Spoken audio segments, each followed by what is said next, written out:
whether that be rocks or wood or whatever that may be. And when I'm winding that and I got it just cruising along, and I just barely feel it ticking the bottom, and I feel it come to a limb or a stump or a rock, I want to hit that bait into that rock and hesitate, and then start fluttering, doing little rod tip actions. And what I'm trying to do is keep that crankbait in the strike zone as long as possible. Look, the water's cold, the fish aren't very aggressive, so anytime that you can keep that bait in the strike zone, it doesn't matter if you're cranking, throwing a spinner bait, flipping a jig.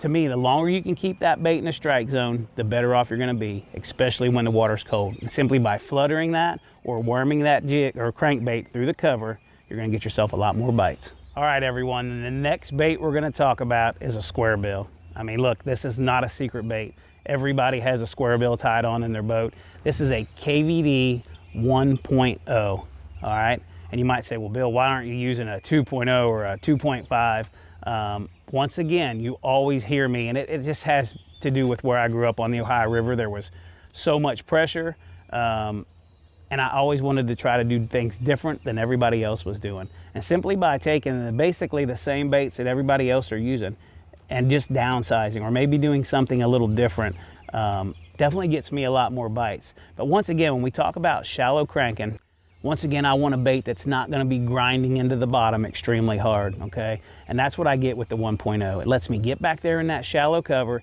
keeps the bait from digging down into that muck and getting all fouled up. But once again, when I get around that cover, I can deflect it off of it. I can keep it in the strike zone extremely long. Once again, regardless of what presentation I'm using, I'm always trying to do something a little different, and that's what the KVD 1.0 does for me. The next shallow cranking bait that I'm gonna talk about is a Red Eye Shad. And once again, you can see this is a 1/4 ounce Red Eye Shad. You know, so many guys like a 1/2 ounce or a 3/4 ounce.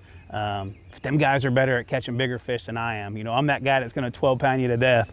I'm just kidding, but I really like a 1/4 ounce size, especially this time of the year. Once again, shallow cranking. You know, you keep hearing me harp, and I can't harp on it enough about your bait getting fouled up in the trash, okay? Look, if 10 of your casts are fouled up in the trash or the mud and the muck and the leaves, it doesn't do you any good. Your percentages go way down. So simply by just going with a 1/4 ounce size at this time of the year, you know, whether you're fishing those transition areas or those round, flat, pea gravelly points and things like that, this bait allows me to fish it along at that slow pace and not necessarily get it grinded down into the mud and get it fouled up, okay? It has a tendency to, once again, flutter over that cover and let me be more efficient on the water. Like I said, just simply using the same baits that you already use and fishing them a little different. And simply by changing the size, you know, instead of going with that 2.0 square bill or that 1/2 ounce Red Eye Shad, just go down to the 1/4 ounce. You know, look, let's face it, big bass eat little baits, okay? So don't just think because you're throwing a smaller bait that you're gonna catch smaller fish.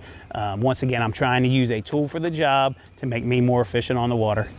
Let's talk about rods for a minute. You know, one of the toughest things to do when you start throwing these smaller type crankbaits, you know, whether that be square bills or flat-sided balsa baits or chick magnets, whatever that may be, a lot of guys... So, cast it out there, I'm gonna run down the bank, and I'm just gonna start a normal retrieve. So I always start up high every time, and I just kind of work my way down. But you'll see a lot of times when I'm, you know, especially right now, this time of year, there's another one. I always pump that, and when I pump that a lot of times, I get a lot of fish to react on it. Just like that one.